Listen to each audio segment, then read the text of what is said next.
Mr. President, and all dear delegates, colleagues and friends in the geothermal sector, I'll repeat my words from the reception last night. Welcome to the warm and beating geothermal heart of this otherwise cold country. This was very poetic, I thought myself. But the volcanic nature of this country was for over 1,000 years a curse and a big threat, and people would have said it was a good country to live in if not for the volcanoes. It was first last century that we turned this threat into a blessing. And today, I think we can all say that the geothermal and the harnessing of the geothermal is the greatest blessing of this country, and it adds a lot to quality of life. I'm going to give you a short presentation of what geothermal is to the Icelanders and in a global context. This is the world primary energy consumption. 80%, more than 80% is fossil fuels. The renewables are still a very, very small part, but they are increasing very, very fast. Hydropower, of course, is renewable, the most important so far, although it is not often counted among the new popular renewables. So what is geothermal? It is basically nuclear power because it comes from the decay of nuclear elements in the mantle and the crust of the earth. It is our own energy from earth. The rest of the energy we use comes from the sun, being wind power, hydropower, fossil fuels, or whatever. Think of that. It is supplied by the sun on a long-term arrangement. So what is the size of the geothermal resource? We have made a simple estimate, calculated the volume of the crust of the earth. We know the specific heat content of the rocks that are measured in the laboratory, and we know the temperature profile of the crust. If we multiply all this together, it gives us 5 exajoules of energy stored, heat energy. Mankind uses 400 annually. So if we could put 0.1% of the heat energy stored in the crust of the earth to effective use, it would be sufficient for mankind for the next 10,000 years. This is a context and good for you to remember. There's only one little problem, and that is how to get at these 1.0%. And this is what we've been working on now diligently for 100 years. We have come some way, but not very far. Where does the geothermal fit in? It fits best in as direct use. Space heating is absolutely great. Greenhouses, fish farming industry, and so forth. Snow melting is an important thing in this country, as you have experienced this morning. We use it also for power generation. The efficient use of geothermal heat is through direct use. It is less efficiency through power production. Power production combined with direct use, like district heating, is a very good solution. But there are many places in the world where we only can use geothermal for power production, and that's a good thing if properly done. So these are the 3 popular renewables. Wind is growing exceptionally fast, tremendously fast, and we are up to 250,000 megawatts of wind power globally today. And the increase is 30 to 40% per year for the last 10 years. Solar energy is coming on as well, quite steeply the last few years. Both of these are basically subsidized energy sources. Wind is becoming more and more economical, so it's right on the edge of being self-sufficient, sustainable. But you see the green line, this is geothermal. And this is totally unacceptable, and this is one of the reasons, or maybe the main reason, that we are gathered here today. Why is geothermal growing so slowly? It is the risk in exploration and early development. It is cost, prohibitive cost often in test drilling and before we have proven the source. It is lack of hydrothermal resources globally where we have good access to high temperatures at shallow depth and abundance of water, groundwater, to bring the heat energy to the surface. Because water is the media that connects the heat energy in the crust with the application at the surface. And then finally, it is lack of education and training. And I also think it's the conservatism, the deep conservatism of the energy industry, but I'll come back to that later. Solutions, of course, increase research and development, education and sharing of experience. That's one thing where we could help the Icelanders, sharing of experience, opening our books. We have to clear the risk profiles, who is taking the risk in each state. Then we have, in the future, new technologies to get deeper into that 0.1%, if that is the aim. I don't know what the aim is, but if we could harness 0.1%, that would be great. This is the location of Iceland. It is on the middle of the Atlantic ridge, stretching from North Pole to the South Pole. The ridge itself is 60 million years old, relatively young when the North Atlantic and the Atlantic Ocean was created. There is a huge geothermal resource or hot plume underneath Iceland. Iceland is all volcanic, and we would not exist without the volcanic activity. We also have a stable path for low pressures crossing Iceland, giving rise to great hydropower. Hydropower is the multiple of rain or precipitation and the elevation of the land. The elevation comes from the volcanoes, so half of the hydropower comes from volcanic activity, so to speak, and all the geothermal, of course. So the vast majority of the energy we use in Iceland comes from the old man himself underground, and the rest comes from heaven. This is then a geological map of Iceland. You see the volcanic zone crossing the island, and the red dots are the central volcanoes that erupt repeatedly. A lifetime or life cycle of central volcano is 500,000 years approximately. There we have high temperatures, and the molten rocks underneath are 1100 degrees centigrade. Outside the zone, volcanic zone, we have low temperature fields with temperatures up to 150, where we take out water and use directly for house heating and space heating, district heating, greenhouses, whatever. So both the high temperature and the low temperature resources are very valuable and good resources. This is the primary energy use in Iceland from 1940. It took off during the Second World War, and over the last few years it has grown almost vertically. And first came the geothermal and the hydropower, and today we have a very, very high energy consumption per capita. 80% of that is renewable hydropower and geothermal. Geothermal mainly through space heating and direct application. 25% of the power is generated by geothermal, 75% by hydropower. Only 20% is fossil fuel, and equal share for the road traffic for ocean-going fishing fleet and ocean-going vessels, and 1/3 for the airborne traffic. The coal comes from the power-intensive industry. These are the anodes for the aluminum smelters primarily, not used for energy supply. And we have a plan to eliminate fossil fuels from the road traffic and from the ocean-going vessels. It's more difficult with the airplanes, but it will come. So this is a unique portfolio or energy mix of our whole nation.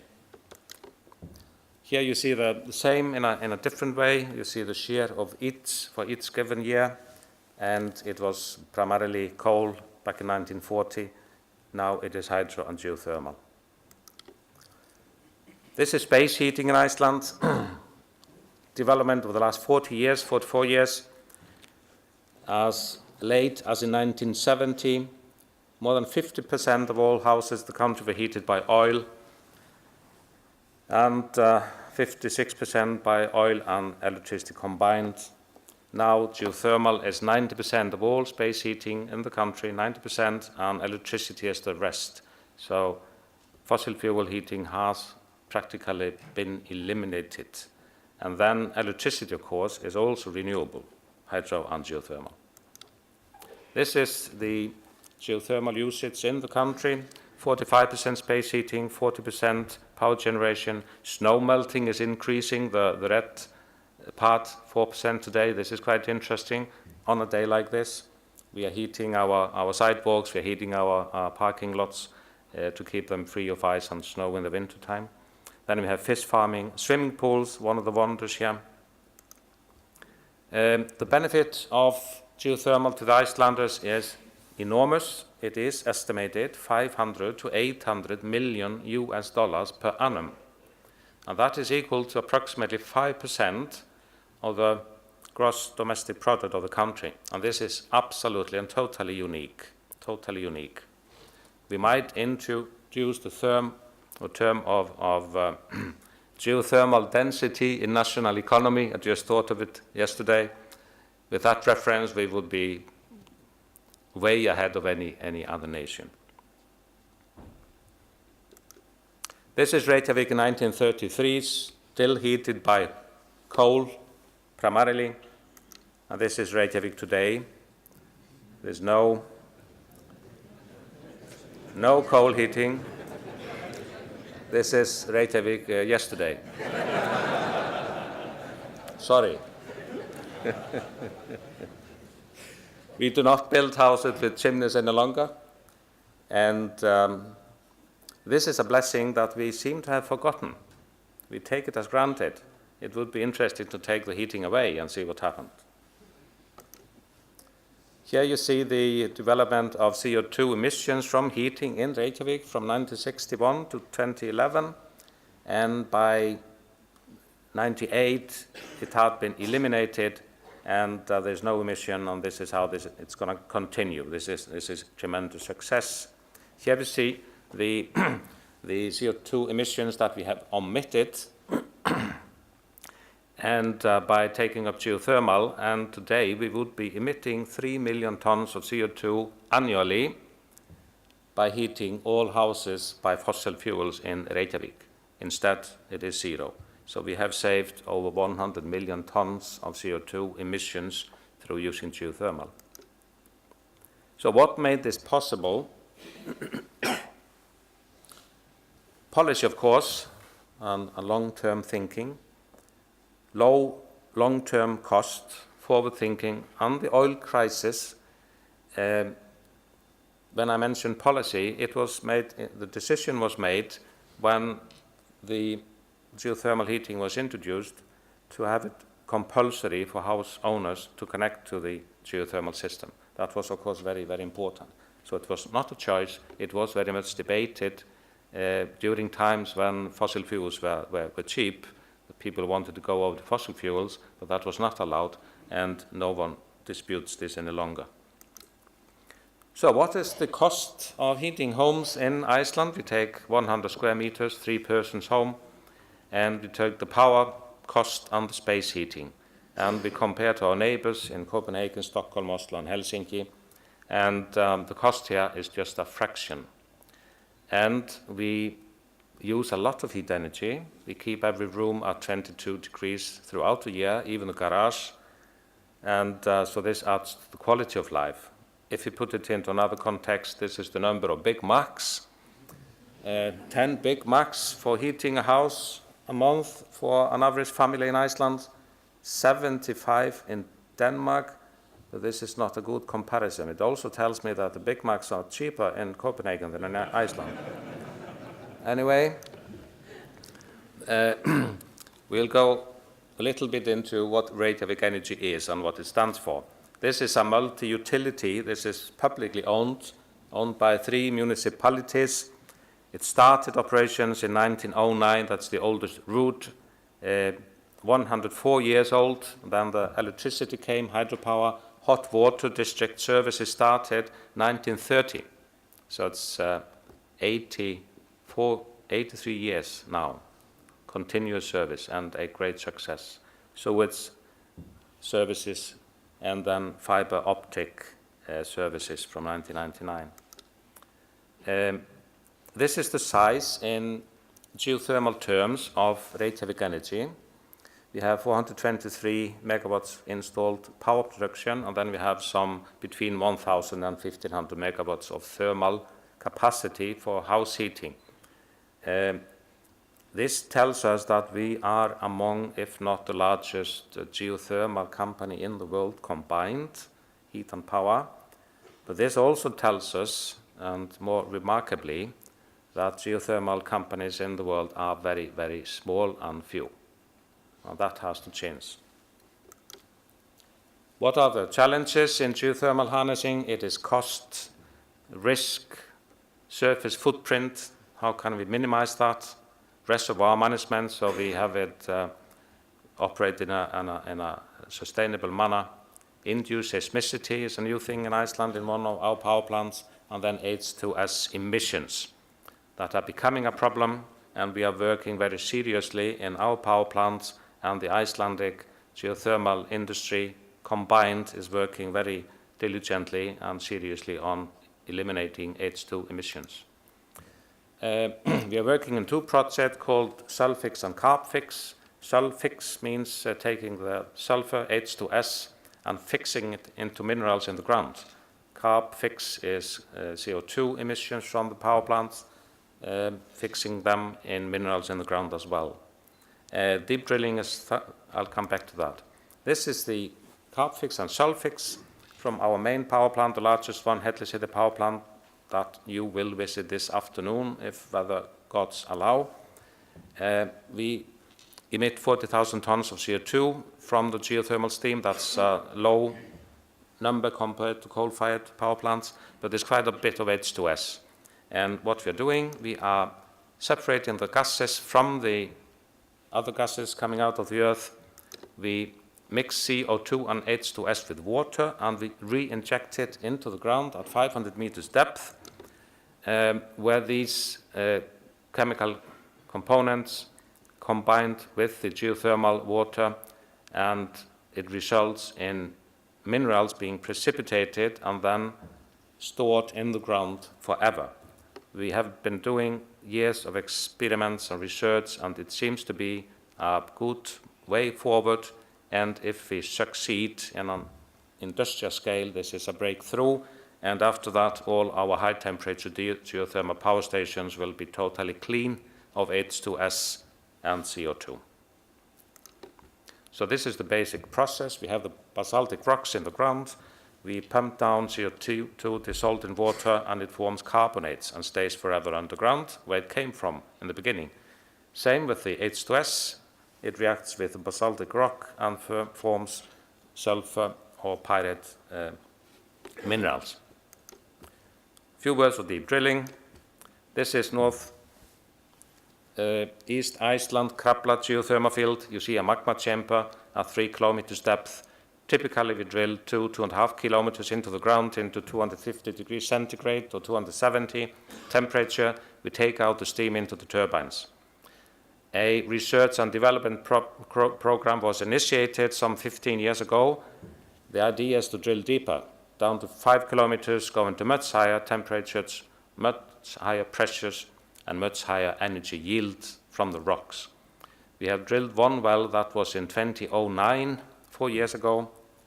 That deep well of 5 kilometers only got down to 2.1 kilometer, because then we drilled into the magma chamber. That was sort of an accident. Probably the first time in world history that a man-made hole has entered a magma chamber of 1100 degrees centigrade. Anyway, this was in many ways a success, and the energy coming out of that well, or power, if we connected it to a turbine, would be in the order of 40 to 50 megawatts for one well. This is the theoretics. You see the conventional dry system well, 235 centigrade, 30 bars, producing 5 megawatts. And if we go to 500 bars, 250 degrees, with the same inflow of water into the well, it will yield 10 times the power. This is very exciting, but we are not quite there yet. There are many challenges in the drilling technology under these high temperatures, and then in using the steam when it comes to the surface with a very different chemical composition from the one we are using today. This is a modern drilling rig.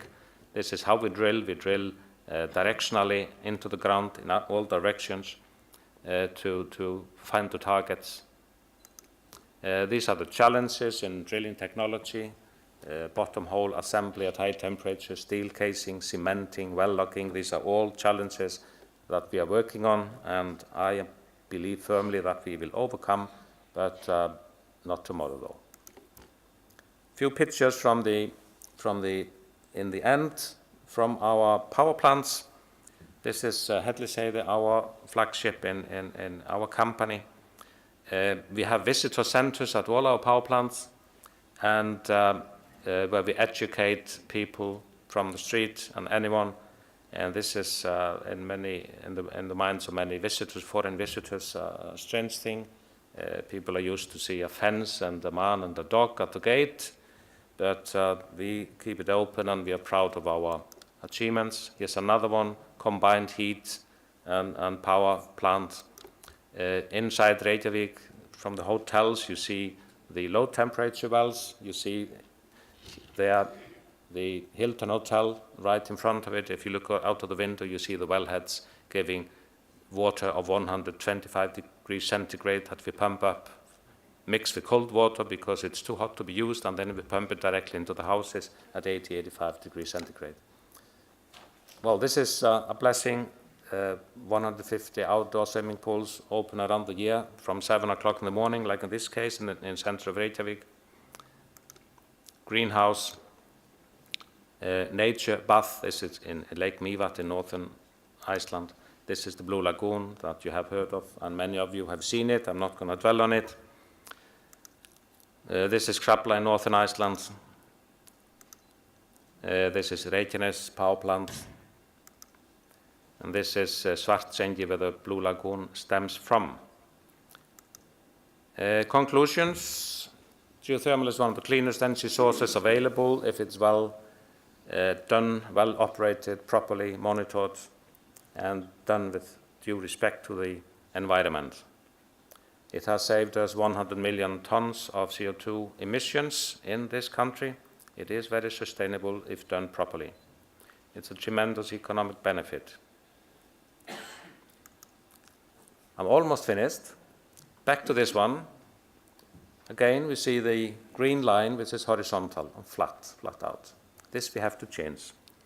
One reason, as I mentioned earlier, is the conservative approach of the power industry. I'm going to teach you a little bit. The power industry is very, very male-dominated.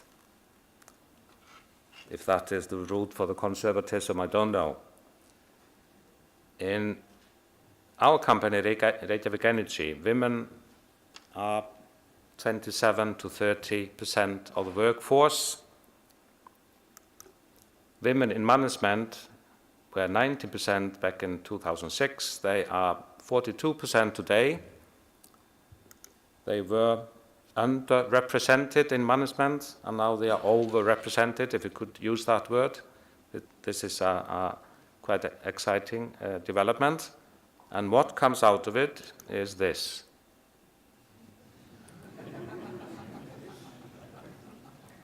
I wonder if we could apply this to the development of geothermal. Thank you all very much.